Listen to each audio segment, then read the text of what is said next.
ఇచ్చారు. బీఆర్ఎస్కు ₹1,00,00,000 ఎలక్టోరల్ బాండ్లు ఎలా వచ్చాయి? పారిశ్రామికవేత్తలు, వ్యాపారుల ఫోన్లను ట్యాప్ చేసి వాళ్ళ కాల్ రికార్డుల ఆధారంగా బెదిరించి పార్టీకి బాండ్ వచ్చేలా చేశారా? ఎన్నికల సమయంలో వార్ రూమ్స్ పేరిట అక్రమ ఫోన్ ట్యాపింగ్ ఎందుకు చేశారు? ఇప్పుడు వీళ్ళంతా కూడా ఏం చెప్తున్నారు? నిన్న కేటీఆర్ గారు కూడా ప్రెస్ మీట్లో ఏం చెప్పారంటే, నేను వాళ్ళకి సిట్ అధికారులు కూడా ఒక సూటిగా ప్రశ్నించాను. ఈ వ్యవహారంలో హీరోయిన్లు ఫోన్ ట్యాపింగ్ కూడా చేశామని మా మీద విమర్శ ఉంది.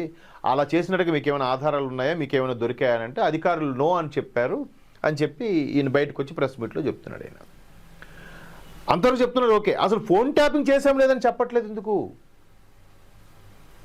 ఇదే కదా ఇప్పుడు కాంగ్రెస్ వాళ్ళ యొక్క ప్రశ్న. కాంగ్రెస్ వీళ్ళకి నడుస్తున్న వారు కూడా ఇదే, ఎందుకు అసలు ఈయన ఏం చెప్తున్నాడు? విరాళాలు ఇచ్చిన వ్యాపార పేర్లు నిఘా జాబితాలు ఎందుకు అంటే, మీరు వాళ్ళకి ఫోన్ ట్యాప్ కూడా చేసి మీరు విరాళాలు ఇస్తారా, లేదంటే మీ అంతు చూడాలా అని బెదిరించారేమో అనే కోణంలో అడిగి ఉండొచ్చు కదా.